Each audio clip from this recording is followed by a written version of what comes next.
কর্ণফুলী নদীর তীরের যে টানেলটা করা হয়েছে সেটার আসলে দরকার ছিল কিনা, আমাদের ইকোনমিতে এটা দরকার ছিল এখন, হয়তো বা 10 বছর পরে দরকার, এখন তো নাই।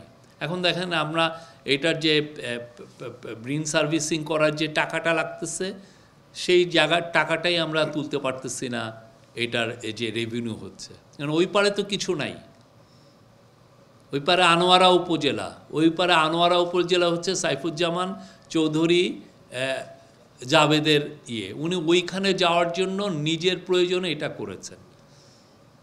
আপনারা এটার পিছনে কাহিনী দেখেন কে এই প্রজেক্টটা নেওয়ার পিছনে ছিল, এবং ওইখানে 450 কোটি টাকার দিয়ে একটা 7 স্টার হোটেলও বানিয়ে রেখেছেন। এখন ওইখানে কে যে থাকবে? আপনি কি এমন আছে যে ওইখানে 450 কোটি টাকার হোটেল বানানোর দরকার, ওইখানে যে কে থাকবে? উনি নিজের থাকার জন্য এটা করেছেন। উনি ভাবছেন যে 2041 সাল পর্যন্ত তো আমরা আছি, অতদিন পর্যন্ত থাকি।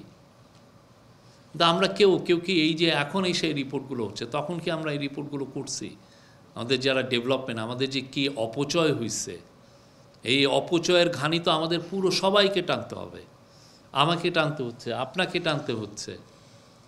এই অপচয়কে করানোর জন্য আমাদের ট্যাক্স বাড়াতে হচ্ছে, এই অপচয়কে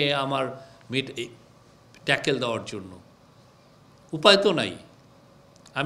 আমার তো ঋণ সার্ভিসিং করতে, আমি যেই টাকা ঋণ করেছি, আমার ঋণ আমার প্রতি বছর একটা বাজেটের একটা মোটা অংশ আমার চলে যাচ্ছে জাস্ট ঋণ দিতে। আপনি যেমন ধরেন, আপনি একটা চাকরি করছেন, বেতন পাচ্ছেন 1 লাখ টাকা, দেখা যাচ্ছে যে আপনার 40,000 টাকা যাচ্ছে যে এই ঋণগুলো সার্ভিস করতে। এখানে মর্টগেজ দিচ্ছেন, ওইখানে মর্টগেজ। আমাদের অবস্থাও সেটা হচ্ছে।